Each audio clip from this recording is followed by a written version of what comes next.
Për i 3 ditë, sheshi Nën Tereza në kryeqytet u shndrua në Panair, ku rreth 400 prodhues të vegjël nga Ballkani, nga 12 shtete ekspozuan produktet e tyre bujqësore.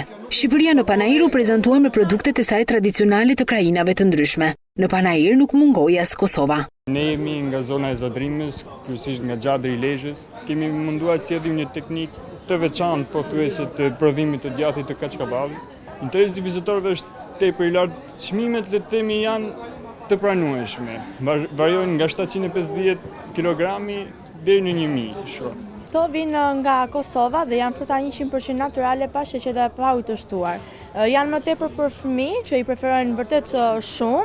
Qytetarët pasi shijuan disa nga produktet tradicionale. Të ekspozuara në Panair u shpreh se evente të tilla duhet organizohen më shpesh, pasi në këtë mënyrë atyre u jepet mundësia të njihen me atë çfarë ofron vendi ynë.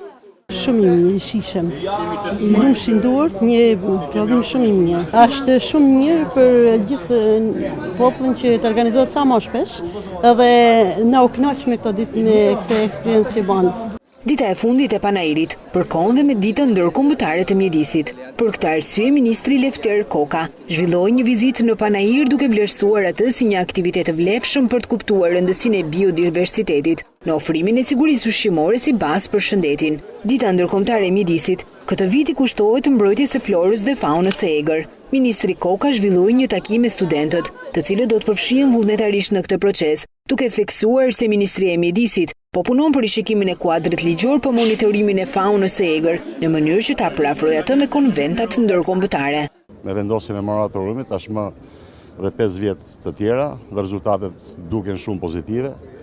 Një tjetër sfidë po kaq e madhe botërore do thoja janë dhe ndryshimet klimaterike, ku dhe Shqipëria tashmë mori angazhimet e saj me vendim të Këshillit Ministrave për të reduktuar çlimin e gazrave. Timi i sipërfaqeve të gjelbërta është një kontribut direkt për shëndetin e qytetarëve, por nga ana tjetër ndihmon ndjeshëm në Shqipëri dhe për sa i përket erozionit.